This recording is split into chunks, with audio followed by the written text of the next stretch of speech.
some DJ, no? Hello, hi, welcome to another podcast of Alfonso Podcast. And today's guest, let me tell you a story. So, this person, I've been in the same class right from LKG. And ever since I've grown up with him, I've always found him little crazy, but also very talented.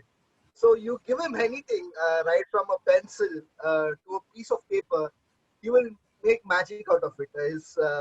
His work on pencil, his craft on pencil, is something that all of us remember from our school, even till date. And his work, artwork, it can be some of the craziest work that I probably can't tell it in this podcast, and some pieces that we even still remember till date. And he's gone on to do his engineering, and I'm very glad that he found his calling right after he finished his engineering, and today is doing very well. Put your hands together and welcome our guest for the evening. Thank you, Kritin, for joining us on the podcast. Thank you, Ashwin. Thank you for inviting me over. So It's, Kritin, I should not be asking you like when did this journey start? When did you start seeing art, or understanding that you have a special gift of looking at things in a different way. Because I remember one of your pieces. Correct me if I'm wrong. It is a globe, and some person looking into that globe, and then there is uh, image of another person looking into the same globe. So it looked like a 3D image, and not just that, there are different pieces of art that you have done that right. probably we don't remember like when you did or what happened to that art, but we know that you did that. So for the audience, when did you find the calling that this is something that you want to do in life? Uh, that's a odd question for me because actually I never realized. And like they say, right, like mad people don't know that they're mad. Somebody else will probably know. So it was the same thing for me. For me, it was just something I used to have fun with. I used to enjoy since my school days. Like, I think you know well about me sitting in the last bench and sitting and drawing in every book. I used to kind of scribble away mustaches and beards on politicians' faces in our books and stuff like that, and get caught for that and be admonished by the teacher as well. But yeah, all my last books used to be carrying some or the other kind of scribble. So I think I was pretty much in some space with art since my childhood, and I would say it's pretty evident for me that it's come from my mom for some reason, because though she doesn't draw or paint, she does a lot of crafts. So she can kind of pick up just a piece of paper napkin, and she kind of makes a flower out of it and things like that. So in fact, she surprises me even now and then sometimes by doing some things. So yeah, as a kid, especially when you have a kid who doesn't sit still, you have to give something for them to do. So she used to give me something with respect to art or crafts, like do something with the grains of rice and stuff like that, and to create shapes, forms. And yeah, that's how it was. But yeah, I did not know how I could utilize that for a long time. And until school and college, everything, it was pretty much a hobby. It's only much later that I kind of utilized it. Yeah. So when did cryptic art, and what is cryptic art for people who don't know? Because most of us are stereotype art as something that you see in a gallery, something that you think about a portrait or a landscape, or something that a person is done some work based on his imagination or something. What is cryptic art, and what colors or what exactly is the format that you use in your art form? Well, cryptic actually is kind of something that is a mysterious thing, which is like pretty much can mean a code or some symbolic representation of something which is mysterious in general. so like cryptography and things like that. So my idea of cryptic art was like art in general does have some meaning, if not a deep meaning as such.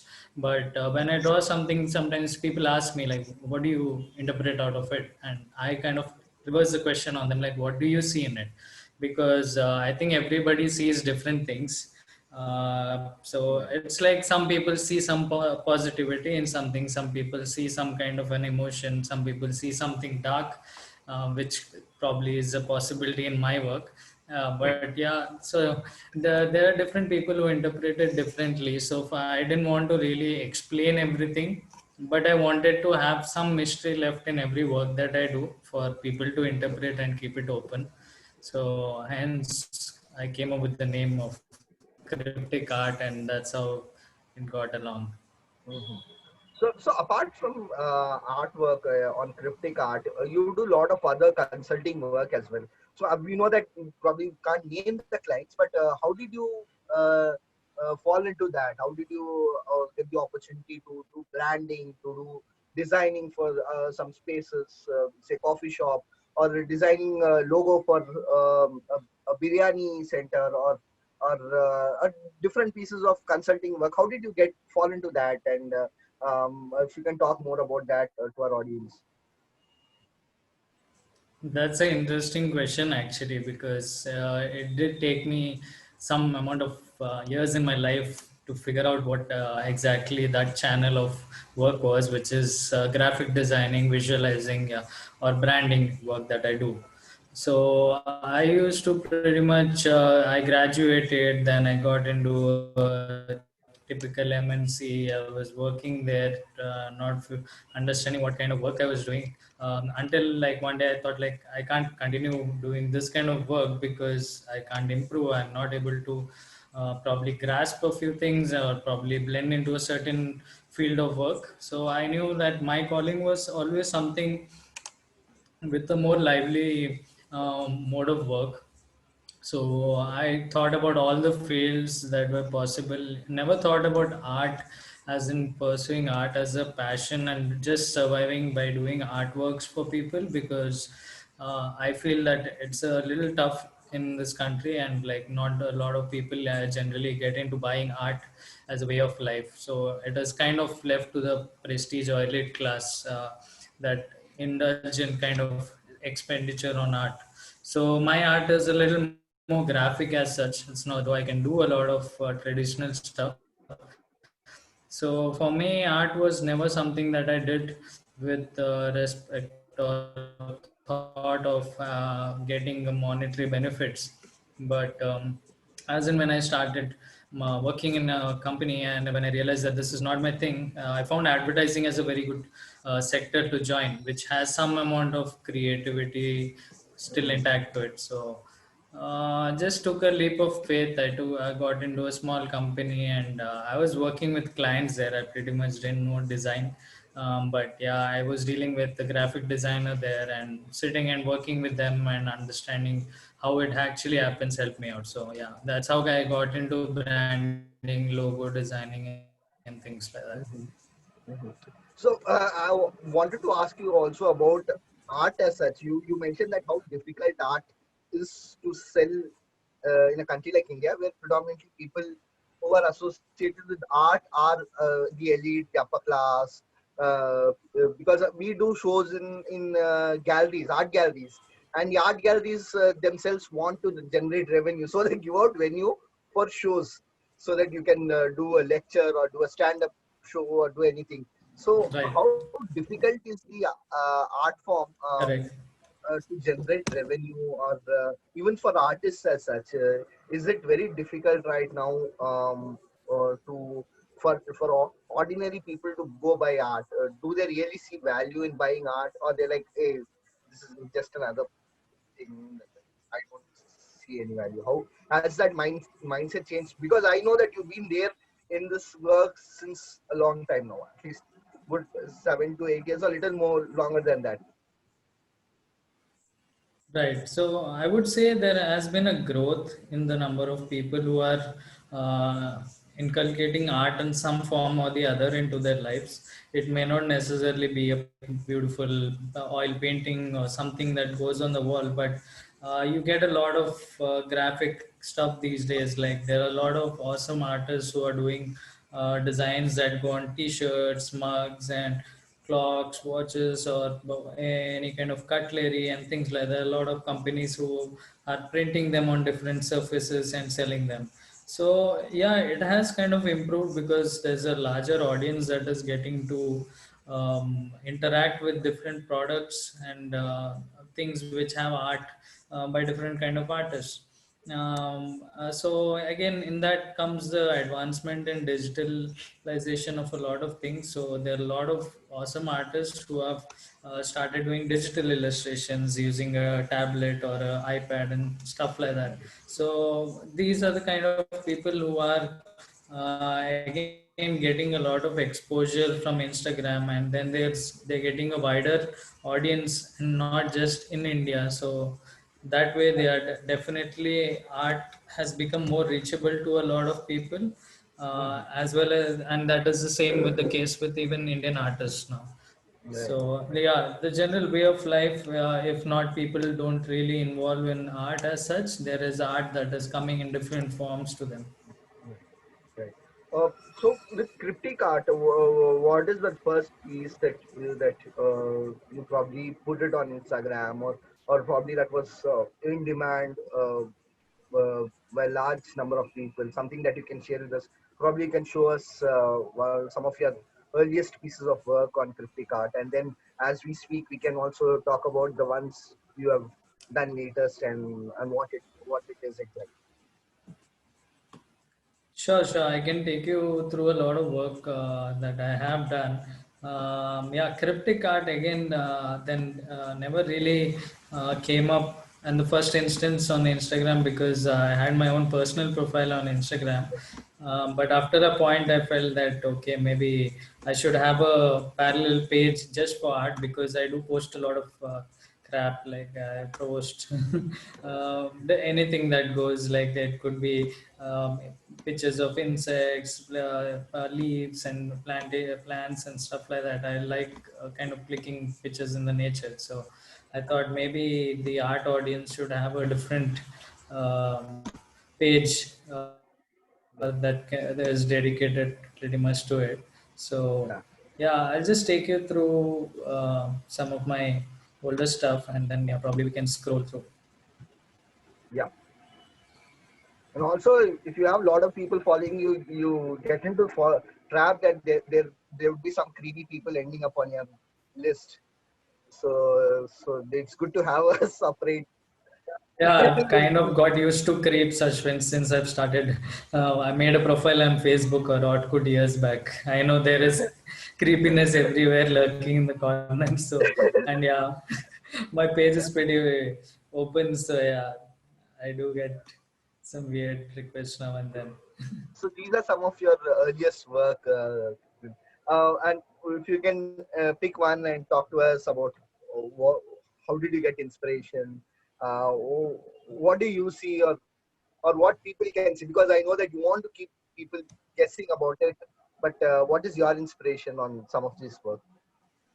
One of the first things that I posted on cryptic art is surprisingly not a piece of art. It is just a little quote that is by Mr. Kyle D. Jones. I hope you can see it. Yeah. It says, if only we could learn to see ourselves as art, we would embrace what society conditions our minds to see as flaws and understand that we each are our own unique expression of the universe.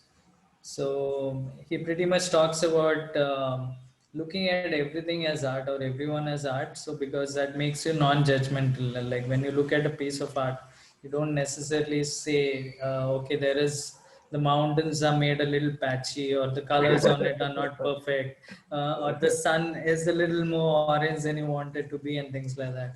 Yeah. So that is the best thing about art, and if we could follow the same thing for every humans, it would be awesome, where you're not judging people based on how they look or appear, but just embrace those flaws. So that was kind of an inspirational quote that I saw somewhere, and it kind of touched me. So yeah, I started off with that, but then I did a lot of stuff. So in that, I would probably take you through some stuff, very early work like this. There's no really deep meaning as such in this, but why I started with this is because it's one of the earliest pieces where kind of figured out how to use the ball pen to my benefit. So you must be seeing, right? I mostly do a lot of work with black ball pen. Yeah. So this is one of them where when I started taking different subjects and forms and working with my own patterns and stuff like that. And when I started the page, this was posted, which is it's a symbol of a Hamsa. So a Hamsa is basically ancient Middle Eastern symbol, which is it says it brings good luck. So I take different kind of symbolic representations from different cultures. Could be something close to home, could be something from a very different part of the world. And then I do a lot of ball pen work, which is pretty much a lot of intricate sketching, where working with the form and then creating little patterns and making it more detailed. Mhm. Right. So then I do post some amount of branding and logos that I create every now and then. This was custom branding and font, This is not which Sacred was Games. No. no, this was way before Sacred Games. Oh, I should Oh, file a maybe we should. copyright Yeah, you should infringement do a case copyright. on Sacred Games if Let's it pick is it up there. now. Okay, this was just a friend's music company for which I created a logo and a custom font and stuff. And yeah, as you go by, you would see a lot of stuff from my earlier days as well. So I do a lot of pencil and charcoal work, which is some amount of which is photorealism. So, how different is it, Kritin, the charcoal artwork that you do and the one you do with the ball pen? How difficult is it, or how different is it? What kind of a feel or how differently does it portray in terms of the artwork? One major difference, what I can say, is that when it comes to charcoal or graphite or whatever, you can erase things to some level and rework on it, improvise on it, and things like that. But when you work with the ball pen, like I say, it's like kind of like life. Like once you made an error, it's done, it's synced. There's no reset button to it, so you can't go back on that. So with the ball pen, you kind of have to find ways to work on those errors and kind of make them less evident when the bigger picture comes across. So that is the thing with ball pen or ink, which is you can't really make corrections on it, and you just go with the flow. So again, just going through a lot of stuff. I don't want to be taking you through a lot, but yeah, some really important ones. Again, this was a charcoal work which kind of a lot of people really liked. And I kind of, it surprises me as well sometimes when I think of it. Like, I did create this piece which is kind of very vibrant, and the contrasts on this are kind of very vivid. So yeah, it Right. was. It looks quite complex as well. Yeah, so I used to really find these sadhus and their overall aura very enchanting. So I kind of created these Agori sadhus and the smoke and everything with a lot of textures there. It was kind of a bit of a hard work, but yeah, it kind of helped me understand how charcoal really works. Uh, And some of the latest additions in your work, if you could share some of those. Um, what are you currently working on, and how has it changed from when you started doing some of your work on cryptic art? I've been doing a lot of work parallelly, doing sketches, whereas doing ball pen work and doing a lot of charcoal sketches as well. But in recent times, I've kind of lost patience on doing a lot of charcoal because it's pretty intricate. Like, for instance, this piece, I don't think uh, So there I is a would do it. story for this piece, Kritina, and if you can share a story, because I know that story, you shared it with me. I'm Um, surprised if you do remember this story, yeah, I yeah, yeah, guess. yeah. Okay, I do so remember, but if we can just give a gist of how you got an inspiration on this piece. yeah, but basically, I'll just give a small brief about what I feel, but then again, I also want to tell about how this one got sold. Yeah, yeah, that's Yeah, more important. that's a more important story there. So I basically had a feeling of exploring an artwork and creating something which explored life and freedom in general, and kind of a very positive feeling wherein you're feeling at peace with yourself and things like that. So that was the idea, and that is why I created. And there are the various symbolic representations like water, which represents life. Then there's a dove, which represents peace, and the person's arms are wide open, which is kind of showing him being in a state of bliss. So that was the idea behind it. But then what happened was a friend of mine kind of was showing my work to a person from Ireland, and he kind of really emotionally connected with this piece, and he wanted to purchase it. So he just came about telling me like how brilliant this work is and how much he loves it, and he wants to purchase it. And I didn't have second thoughts about it, but of course while packing it I really felt bad because there was so much hard work that went into it. But yeah, that I know there is attachment, but then yeah, somebody else definitely who think I think is worthy of it should have it. So I did sell it to this guy, and then he tells me that this guy from Ireland that he saw the christening of Jesus Christ in this particular sketch. Right.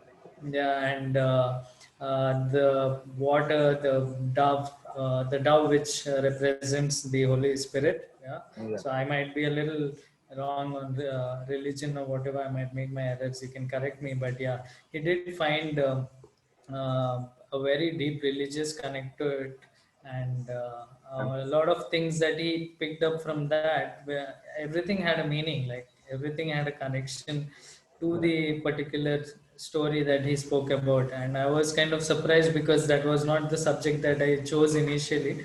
But yeah, it's awesome that sometimes things can connect people in different ways. Yeah. So, uh, Generally, when you see a drawing, when you see some sketch, or when you see a painting, there is something that each one looks onto that painting and reflects back into their own life. I think that person found a connect with this Right. sketch. Yeah. So And some. Yeah. Yeah. Kriti, go ahead.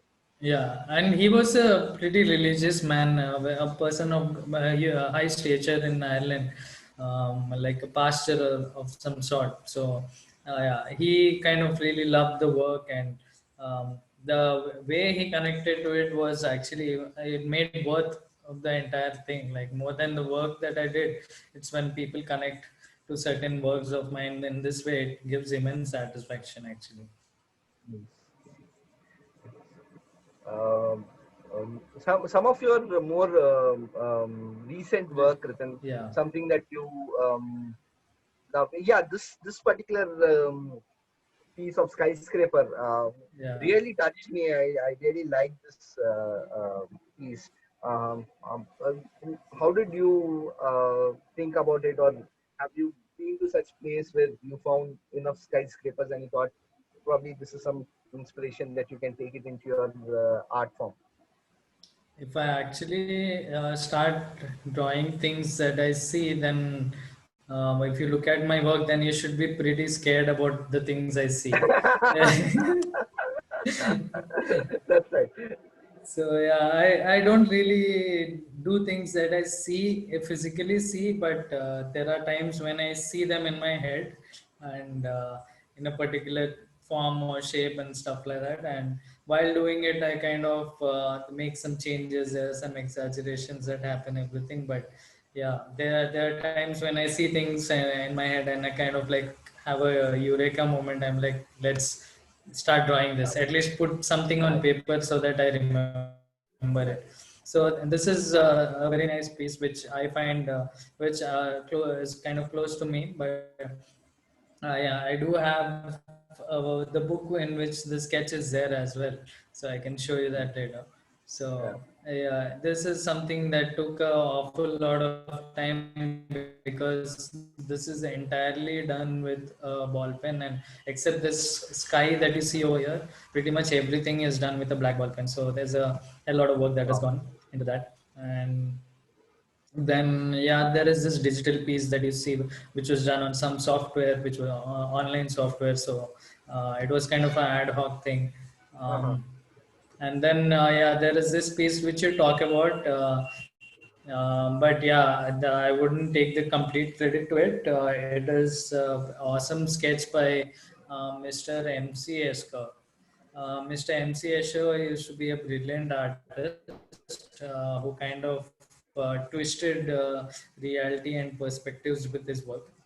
Like anybody who's looking to get into geometry, architecture, or drawing different kind of forms and shapes, everything, like MCSK is like, I consider him like a legend, man. He's awesome. He was also, I think, a mathematician and Hmm.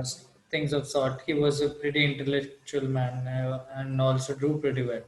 So this was one of the first sketches that I ever, in fact, the first sketch that I drew with charcoal. So it kind of gave me an understanding about that tool brilliantly. Nice. Nice. And something like that, again, going with pencil and charcoal, Oh, um, this is similar deep kind and of. yeah. Yeah. So this is again, yeah, there is a deep meaning to it as well because this is inspired by my grandfather. So my grandfather was a farmer who kind of looked like that, though he doesn't sport a turban and stuff like that. But yeah, he used to be a very hardworking and insane man with a lot of energy, and he inspired me in different ways. So this was something that I kind of made as a dedication to him. Nice. And then yeah, there is this kind of work that I do. It's yeah, neon work that I do. It kind of, you just put a black light on, and it's kind of gives you a very neon, nice psychedelic feel to it. So I've done a couple of works like that. And That's then nice. yeah, I've worked for Supervac, a company which does illustrations on wallets. So it was something that I did for them for the wallet. Oh, this is cool. Yeah. uh, So me and the guys at Supervac, they make these wallets, paper wallets actually. Really cool stuff. You can check out the Instagram page as well. So I did make a few illustrations for them and things like that. And this was a digital work. Then you see a lot of ball pen and uh, yeah, a lot of ball pen work that I do. So lately, as you would see, there'll be a lot more black ball pen work. But yeah, there's this play room in my house where I've done this. Again, oh, this it's is on the wall. yeah, it's on the wall. And Oh, this is what do you beautiful. thank you. So what you see on top here is actually the tube light. So Tube light. I've Yeah. got, yeah, so kind of use a light as a source to be part of the work, and it creates this kind of 3D illusion there. This is cool. Um, uh, this opens up a lot of other avenues, a lot of other Yeah. opportunities as well. As and when things work out, I hope things do work out for you. And because all these, because in this day and age, people also want a lot of artwork, especially people were living in big houses, probably a duplex house. Probably they don't want just a empty piece of wall, empty wall. They probably want a artwork there. I think this opens up a lot of other opportunities also for you. Pratham. Yeah, definitely. I mean, I do work for a company, and then I do also do a lot of freelance stuff. So I see a lot of channel in the market, well, the graphic design market, and when it comes to art, also it has opened up a lot of opportunities for people like me and other artists, because a lot of cafes and hangout spaces are investing in art these days. They're getting artists on board to do different kind of workshops, trainings, and also decking up their own interiors. So yeah, there is a lot of things that are happening. Of course, with the current pandemic situation, there is a lot of uh, what do you call, a break for a lot of people. There is all unexpected things happen, but yeah, right now there is still scope for people, because I see there's a channel of working from home which is opened up internationally now. So not everybody needs to go to the workplace or do something at a physical location. So artists have always preferred working that way. So it's good, kind of there is a market that is open, yeah, and people are kind of collaborating remotely and doing a lot of nice stuff.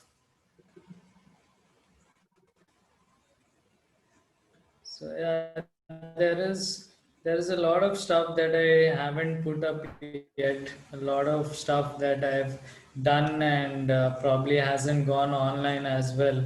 So things keep happening.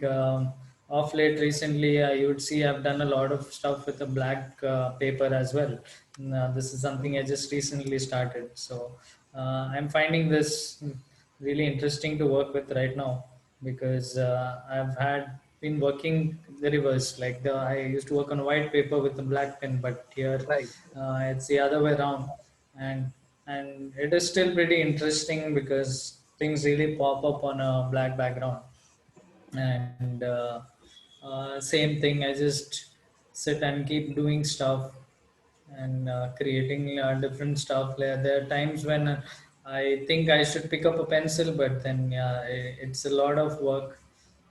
Then there is this kind of branding work that I've done, like creating a logo for a. Okay. This was for a friend called Himani Singh, who's a DJ. So trying to create very minimalistic logos with Mhm. pretty much expresses what the brand stands for. And yeah, I think a lot of stuff with black ball pen that I've been doing recently.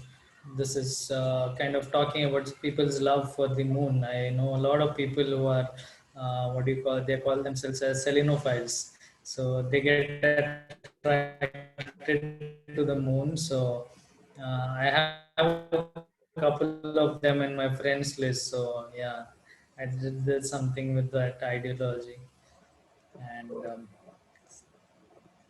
I pretty much bored you by showing you a lot of stuff, but there's still a lot of new stuff that is there, um, that I keep doing and I keep making. Yeah, I can show you one more, one or a couple more actually. This is again a ball pen work that I've done recently. So music again is a Wow. very big This is on ball inspiration to pen. me in life. So uh, yeah, this is again completely ball pen. There is not any other stuff Beautiful. that is used, not a marker or colors or anything of that sort. So this kind of stuff do take time. Um, there's some that happen quick. There's some that take little bit of time. Like the building one was pretty.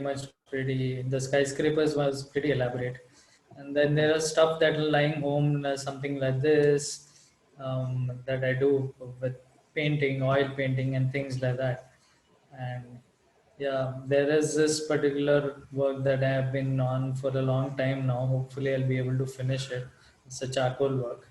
And then, yeah, I do a lot of dark stuff, Yeah, which no, is not probably everybody's cup of tea, but yeah, I do a lot of yeah. things So for I've that. always wanted to ask you, Kritan, so how how do you get inspiration or so because I've always seen right from school that you do some of these stuff with skeletons because I've always seen you drawing or having some kind of a skeleton kind of a piece or anything because right from school I've seen all of us have grown up to that age where we had lockets of skeleton or an eagle or anything on us.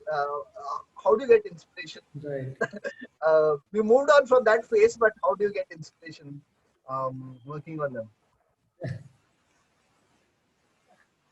Yeah, I think I have some kind of liking to the dark aspects or symbolic of things that are not really positively considered. But yeah, skulls are something that I don't consider as negative as such. Um, and dark, I would feel, is also because of the way things are portrayed to us and the conditioning that is okay. Something related to its skulls and skeletons is always meant to do Black. with black magic or the dark, the things you don't talk about. But then again, it Daniel is Sky there. probably are doing black magic. Yeah. So I'm glad I don't sport those skull lockets anymore and stuff like that. So people don't get scared now of me. But yeah, I do a lot of dark stuff if you look at it that way.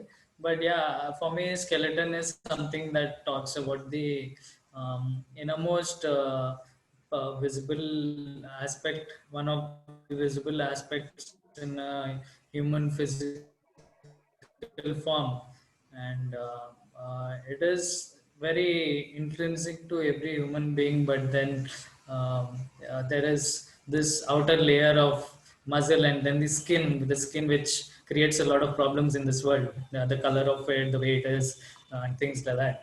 And so I think the skeleton kind of represents that bare true core of a human being. So that's why I do kind of find a attraction to a different kind of art that involve it. Nice. So for people who do sketching, who do or good at art, but basically who are not open to the idea of like getting it out or they're a little shy or probably they don't know if it has got a market or if that is a career because most of our parents, even till date, people want their kids to do their engineering and then get into proper IT work or probably civil engineering or getting medicine. So for kids who want to like get into the profession of graphic designing or art, um, what is your suggestion? I would say go for it. I mean, don't think about how much money you're going to make or something. But yeah, I'm not stupid to say that just go and follow your passion, forget about money, because end of the day, we all need to put bread and butter on a table. So that is important. But I would say go for it because it is not like a traditional form of art where you're just drawing, making paintings that people want to put up on their walls. I would say just follow art and find different channels of art where you can also make money. So it can be like I do traditional art, I do paint and sketch, but I'm not doing that to sell. If somebody picks it up, awesome. But if they don't, then I really don't care if people don't really buy my art. But then I've also channelized that same creativity or art into graphic design and other things like branding and creating logos for companies and things like that. And yeah, recently I've also started doing some amount of creative interior consultation, like figuring out how things can go on walls and internal branding and yeah, social media creatives and things like that. So the digital market is huge. There is also UI UX, which is not very creative as such because it is more about functionality. But then there is also the market where you can pretty much use your knowledge about forms, colors, and things like that. So I would say for all the people who are trying to pursue art or design in some form, there is a lot more opportunity right now. The market is huge, so there is definitely something to look up to. Yeah, I did engineering, but which was for no reason. I don't know why I did it. Like they say, right? Here we become engineers first, and then we think what to do in life. So I was trying to figure out what to do, but that yeah, it costed me 4 years of my life. And post that, I kind of discovered what I wanted. But now I think people are more aware. So people know what kind of channels they have. The Right. education system has kind of gone with a revamp recently. So they say a medical professional can learn music if they want to. So if that is true and there is that wide range of choices available, then why not? Everyone has different. We have some really good schools to teach art and design as well. Right. Right. Right. Like, thank you, Kritin, for joining us. I hope that you end up like Nasruddin Shah in Zindagi Na Milegi Dobara, somewhere in Spain, smoking your stuff and doing your thing, and then someday Farhan Akhtar just steps up on your door. Yeah, I And, hope I pick up the better things from Nasiruddin Shah than just. yeah, yeah, yeah. So, thank you for joining us, Kritin. It was really insightful, Yeah, and hope the audience did like this episode of. yeah. Thank you, Ashwin. Thank you for. Yeah, probably too preachy and not funny as your other episodes, but yeah, I hope they're patient with us and don't switch us off. Okay. But No, yeah, no, thanks for having me over. it was really interesting, and it gives a different perspective. Normally, people want to understand art forms like singing, dancing, people who do other kind of art, but what you do is very intricate, very delicate, and also very complex, and that is something that I always wanted people to see, because I know your artwork, and I want the world to also see. Once again, thank you, Kritin. Right. Yeah. Hope you had good time.